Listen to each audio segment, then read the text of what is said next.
Então, boa noite a todas. Hoje eu estou com uma imagem diferente aqui de câmera. Nós vamos lá para a nossa leitura do livro A Ciranda das Mulheres Sábias, da Clarissa Estés, né? A mesma autora do livro Mulheres que Correm com os Lobos, que é a nossa próxima leitura. Já estou até com ele aqui separadinho para a gente fazer a nossa próxima leitura com ele, tá? E a gente vai entrar agora no capítulo, não sei quanto tempo a gente vai conseguir, quanto a gente vai ler, mas como eu disse na nossa primeira leitura, essa é uma leitura mais poética mesmo, né? Uma coisa mais de inspiração. Então, eu vou evitar ficar parando muito para comentar, mas para a gente poder sentir a energia do que ela está falando. Então, ela fala assim, ó, Tankolo Najimamaki, a ciranda das mulheres sábias. A sabedoria da nova vida, las abuelitas, as vovozinhas. Escute, meu amorzinho, nunca subestime a resistência da velha sábia. Apesar de ser arrasada ou tratada injustamente, ela tem outro eu, um eu primordial, radiante e incorruptível, por baixo do eu que sofre o ataque. Um eu iluminado que permanece incólume para sempre. Está comprovado que a velha sábia tem uma envergadura de asas de 6 metros, escondida por baixo do casaco, e uma floresta toda dobrada no seu bolso fundo. De certo, podem se encontrar debaixo da sua cama pantufas de 7 léguas de lamê dourado. E através dos seus óculos, quase tudo que pode ser visto, há de ser visto. O tapetinho diante da sua lareira pode realmente ser um tapete mágico. Quando aberto, é provável que seu chale tenha a capacidade de acionar os cães do inferno, ou então de invocar a mais estrelada das noites. Ela dá gargalhadas enquanto navega pelo firmamento na metade do seu próprio coração partido. Suas penas se erguem porque ela está sempre aprendendo o amor. Ela desce para se aproximar do alento de qualquer criatura que cante. Ela procura proteger a alma de tudo. Pássaros canoros contam-lhe as notícias ocultas. E assim ela tem a visão mágica, que enxerga para diante e para trás do presente. Como sua equivalente humana, é muito provável que ela more perto de um rio querido, ou então, talvez, ela própria seja simplesmente um rio. A mulher que sabe seus atributos, capacidade de desafiar as probabilidades e ensinar outras a fazer o mesmo. As árvores filhas. Toda árvore possui, por baixo da terra, uma versão primavera de si mesma. Por baixo da terra, a árvore venerável abriga uma árvore oculta, feita de raízes vitais, constantemente nutridas por águas invisíveis. A partir dessas radículas, a alma oculta da árvore empurra a energia para cima, para que sua natureza mais verdadeira, audaz e sábia viceje a céu aberto. O mesmo acontece com a vida de uma mulher. Como a árvore, não importa em que condições ela esteja acima da terra, exuberante ou sujeita a enorme esforço. Por baixo da terra existe uma mulher oculta, que cuida do estopim dourado, aquela energia brilhante, aquela fonte profunda que nunca será extinta. A mulher oculta está sempre procurando empurrar esse espírito essencial em busca da vida para cima, para que atravesse o solo cego e consiga nutrir seu eu a céu aberto e o mundo ao seu alcance. Seus períodos de expansão e reinvenção dependem desse ciclo. Você já amou uma árvore? Se amou uma floresta ou uma árvore, sabe que existem árvores que, apesar de tudo que tenham... Peraí, vamos lá. Sabe que existem árvores que, apesar de tudo que tenha dado errado, conseguem enganar a todos e sobrevivem para contar e ensinar sobre seu admirável retorno à vida. É mais uma vez o estopim dourado. Conheci muitas dessas árvores vigorosas nos bosques do norte, onde passei a infância. Contudo, naquela época, como ocorre com frequência na vida das mulheres também, as grandes árvores eram repetidamente expostas a riscos por conta de rápidos esquemas de incorporação imobiliária. Em vez de ver a terra como um corpo vivo e construir em harmonia com suas curvas de nível, empreendimentos inteiros eram dispostos sobre o terreno, forçando-o a se adequar a ideias que não eram da sua criação. Foi assim que muita terra fértil e cultivável ficou soterrada debaixo de cubículos de casas idênticas, tanto que os morros e patamares da terra pareciam blindados como as escamas sobrepostas ao longo da espinha de um dragão. As praias foram transformadas em concreto e trilhas verdejantes foram asfaltadas até praticamente não restar um trecho de verde sequer. Nesse ambiente, as árvores, tanto as velhas quanto as novas, eram ameaçadas diariamente pela poluição, pela invasão do seu espaço, por alterações no lençol freático e, em consequência, pelo desequilíbrio dos nutrientes essenciais que extraíam do solo. Uma dessas árvores ameaçadas que conheci era uma enorme avó, um choupo. Essa árvore específica tinha sobrevivido por vários séculos a todo tipo de intempérie, inundação, congelamento e a todas as criaturas que tentaram corroê-la. Ela era o que nós chamávamos de árvore da nevasca no verão, porque lançava suas sementes diminutas presas a uma reluzente penugem branca. Elas voavam e flutuavam nos ventos quentes da primavera, gerando uma tempestade de neve fina e transparente.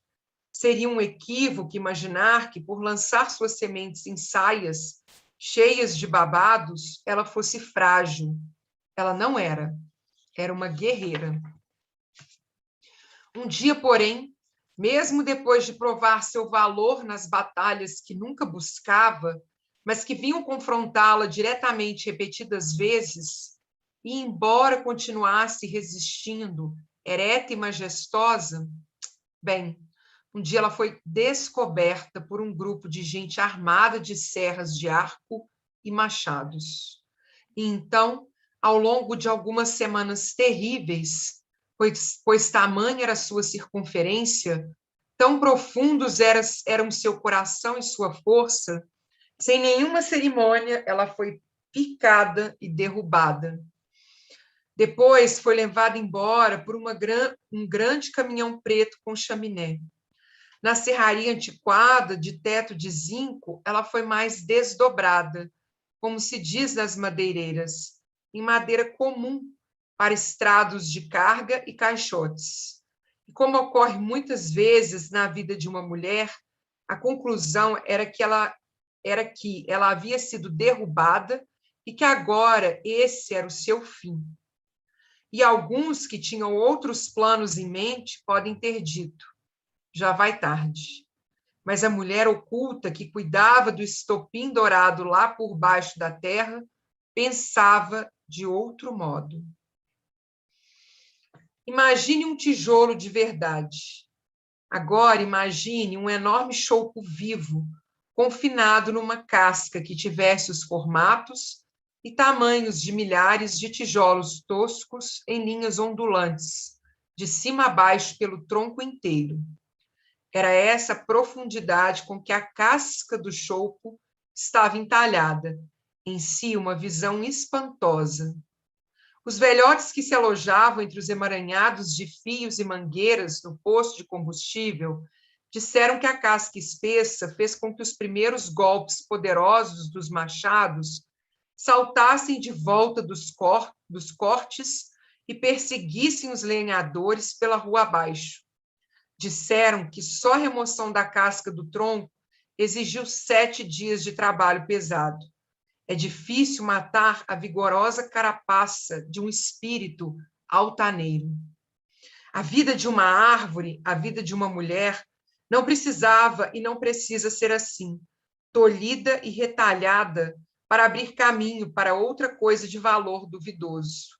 Há outros modos de viver sua vida e deixar outras vidas em paz, de se harmonizar, de chegar ao pleno florescimento por toda parte.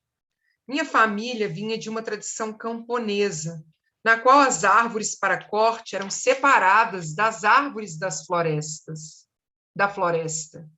Elas semeavam árvores em áreas demarcadas, algumas para vender, algumas reservadas para o uso da madeira. Mas as gigantes da natureza eram encaradas de outro modo. As árvores da floresta não deviam ser derrubadas, pois as grandes árvores eram as verdadeiras guardiãs espirituais do povoado. As árvores guardiãs eram a proteção da aldeia contra o calor do verão.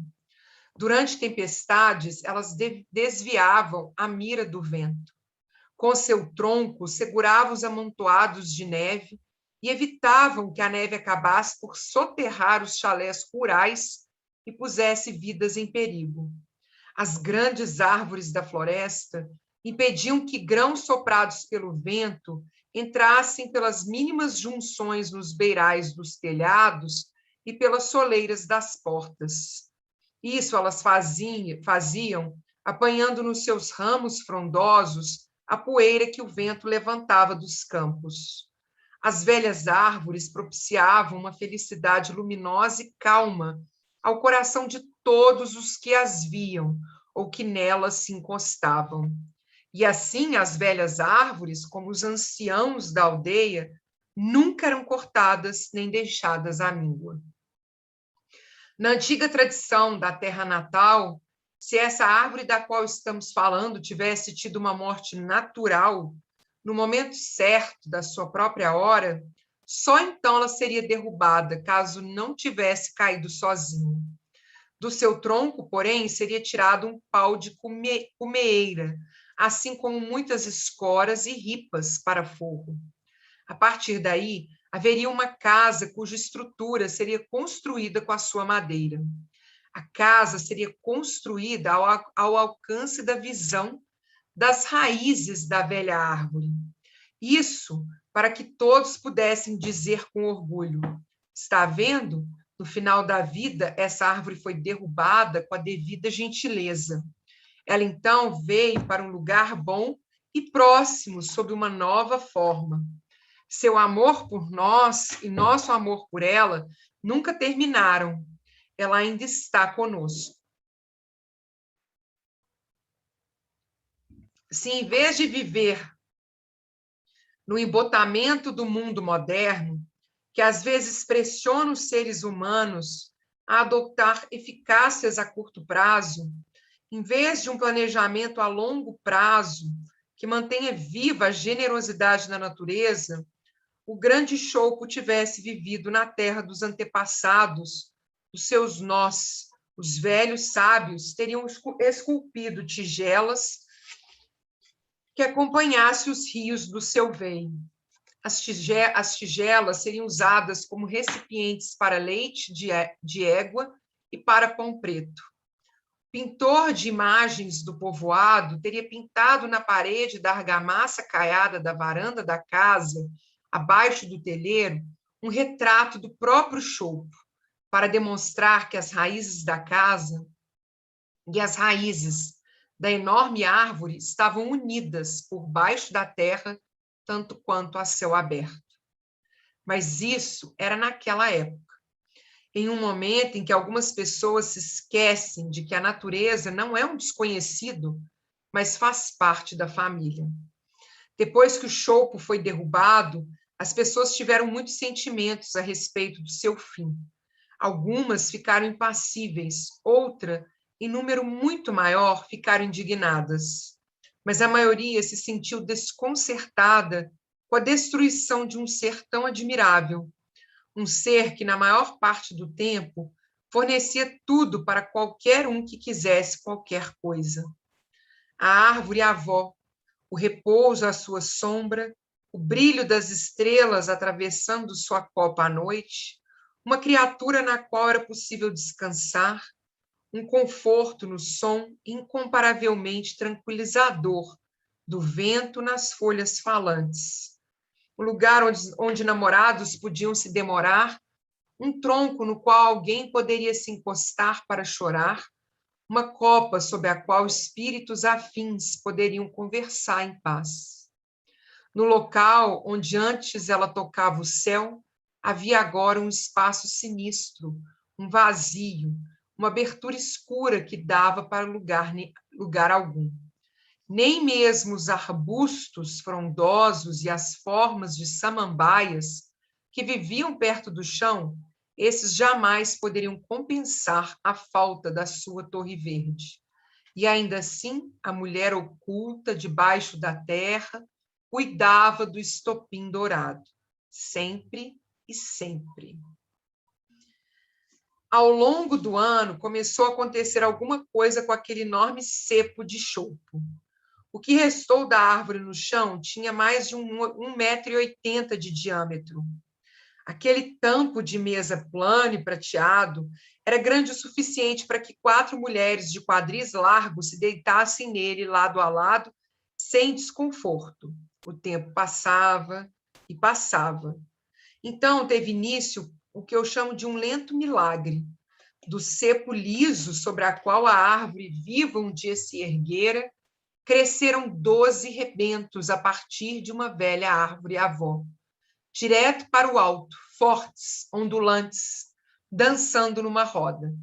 Em cima do cepo, em torno da sua borda, 12 árvores que dançavam. As árvores jovens que cresceram a partir do corpo do velho chopo eram, obviamente, suas filhas.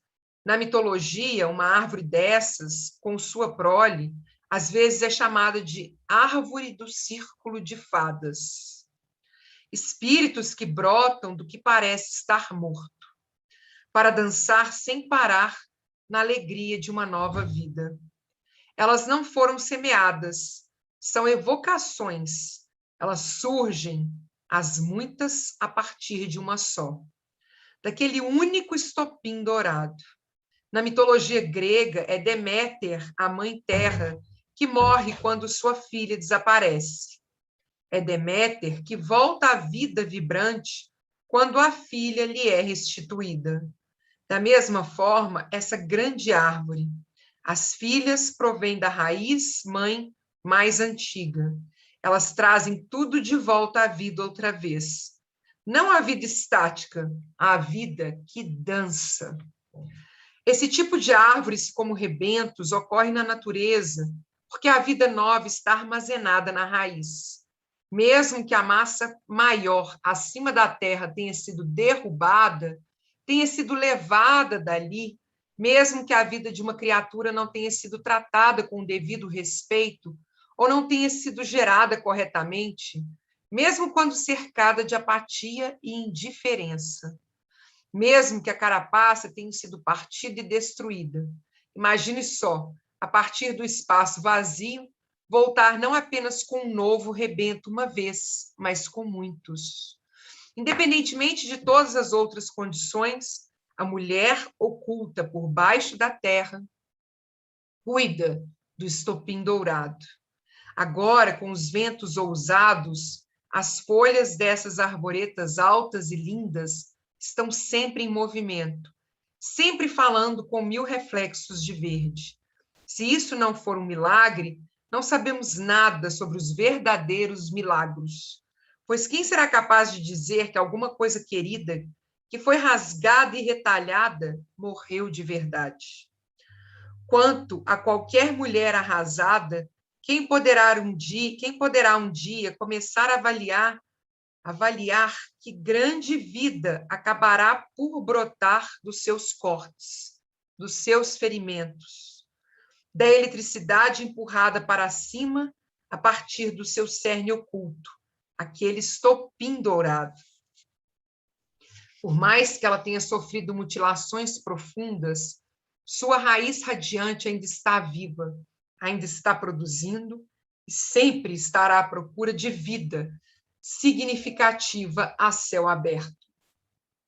Dentro da psique de muitas mulheres, algo que entende intuitivamente que o conceito de curar está incluído na palavra saúde. Quando ferida, ela se torna cheia de cura, cheia de recursos de cura, o que significa que algum filamento vibrante, gerador de vida, no seu espírito e na sua alma, se move persistentemente na direção da nova vida, seja na busca de muitos tipos de forças, seja na reconstituição da integridade perdida, seja na criação de um novo tipo de integridade, diferente da que havia antes. Essa força interna é cheia do impulso pelo bem-estar. Ela acredita num fator de salvação que pode resistir e há de resistir à crueldade. O sistema radicular oculto cresce a seu próprio modo, independentemente de projeções, pressões e acontecimentos externos. Ele continua literalmente em efervescência, subindo em ebulição, fluindo para fora, para cima, atravessando o que for preciso, não importa o que tenha sido disposto contra ele. Aí incluídas forças externas, aí incluída a própria mulher. Mesmo quando a atuação do ego é temporariamente reprimida, a mulher oculta por baixo da terra, a que cuida do fogo para esse fim, mantém a atitude pela vida, por mais vida, que está sempre fazendo força para cima, sempre insistindo em mais vitalidade e se desenrolando, sempre preservando mais e sendo audaciosa e ponderada. E então, mais um pouquinho, até que a árvore da vida a céu aberto equipare-se a seu amplo sistema de raízes subterrâneas. Quando falamos da criação da alma, aquela geração literal e ordenada de um sistema radicular cada vez maior, de um território da alma cada vez maior, conquistado e plenamente habitado, estamos vivendo como vive uma árvore gigante. Ela não manda a energia só para cima. À medida que cresce acima do solo, ela envia energia de volta para baixo, com instruções para que o sistema radicular se intensifique, que busque mais nutrição, reações mais ponderadas às condições, tudo para dar apoio à copa cada vez maior lá em cima. Não é diferente na vida de uma mulher.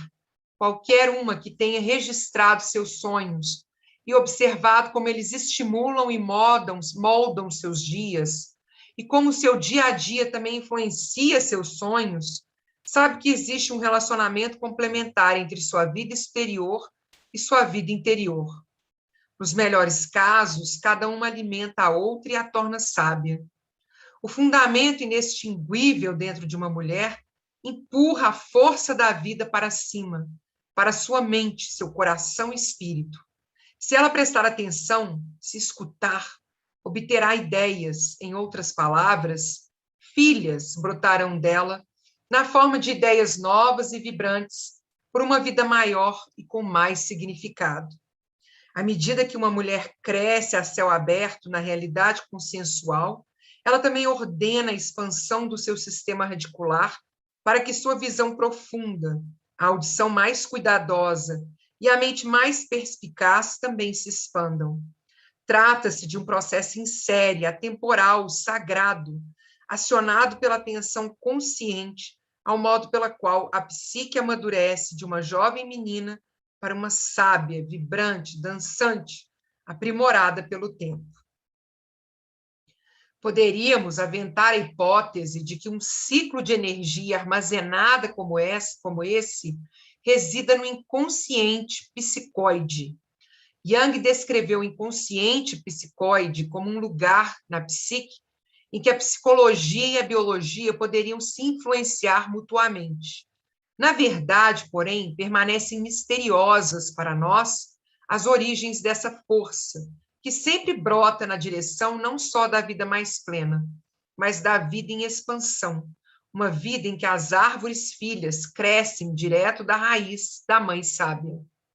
Podemos saber, mas não sabemos dizer com muita precisão onde e como tudo isso ocorre. A poesia faz-se necessária para explicar a força vital de uma mulher. A dança, a pintura, a escultura, os ofícios do tear e da terra, o teatro, os adornos pessoais, as invenções, escritos apaixonados, estudo em livros e nos nossos sonhos, conversas com outras que sejam sábias, o atento intuir, refletir, sentir e pressentir. Criações e realizações de todos os tipos são necessárias, pois existem certos assuntos místicos que as palavras concretas isoladas não conseguem expressar, mas que as ciências, contemplações do que é invisível, porém palpável, e as artes conseguem. Entretanto, no meio de qualquer tempestade ou contentamento, a bela força da vida estará para sempre preservada pela mulher oculta, que sempre se esforçará para que se saiba que concertos e impulsos começam novamente no próprio momento em que somos destruídas.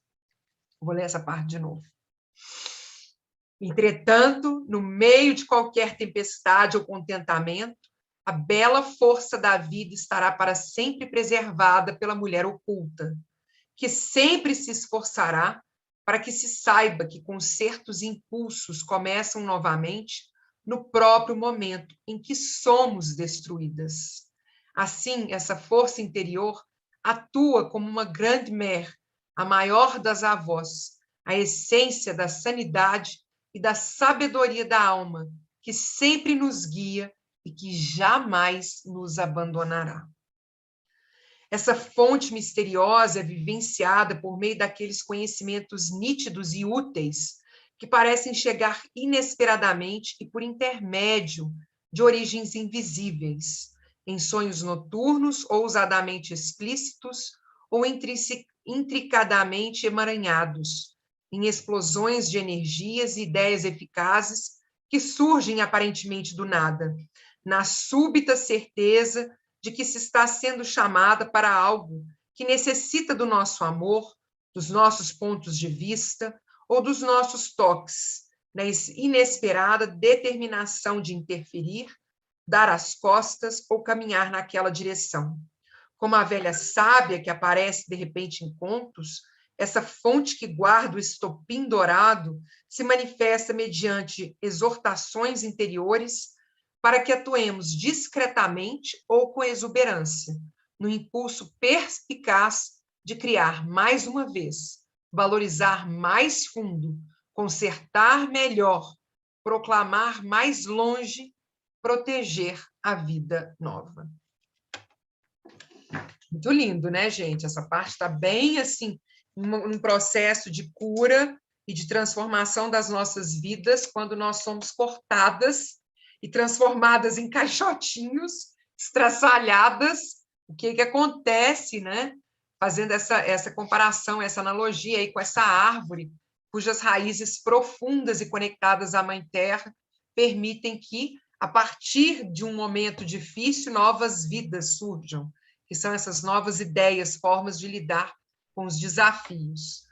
Então, queridas, vou terminar por hoje aqui. Gratidão pela presença de vocês. Foi uma leitura curta, mas muito significativa. Ressurge totalmente renovado, exatamente. É um novo que ressurge. No momento em que somos destruídas. Incrível, né? Isso que ela falou, por isso que eu até repeti.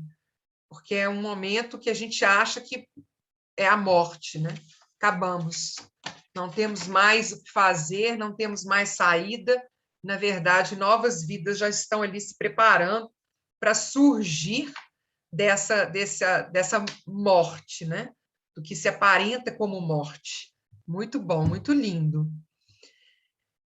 Fundo do poço tem uma mola que impulsiona para cima, é isso aí. Então, se a gente chega no fundo do poço, já não tem mais para onde ir, a não ser para cima, né? E é isso, a gente precisa pensar que para cada momento de muita perda, né? Você pensar que uma árvore que foi cortada com um diâmetro, uma árvore cujo tronco tinha quase 2 metros de diâmetro, uma árvore enorme, imensa. Olha o esforço que se precisou fazer para conseguir cortar esse tronco, cortar essa árvore. E aí, depois de todo esse esforço, onde você acha que tem a morte, vem a vida, aí com 12 árvores diferentes, 12 filhas, né, dessa árvore avó. Então, é maravilhoso essa história aí que ela está contando para nós, para que a gente possa se reconectar com essa energia, para que a gente possa acreditar na nossa força e na nossa capacidade de renascer.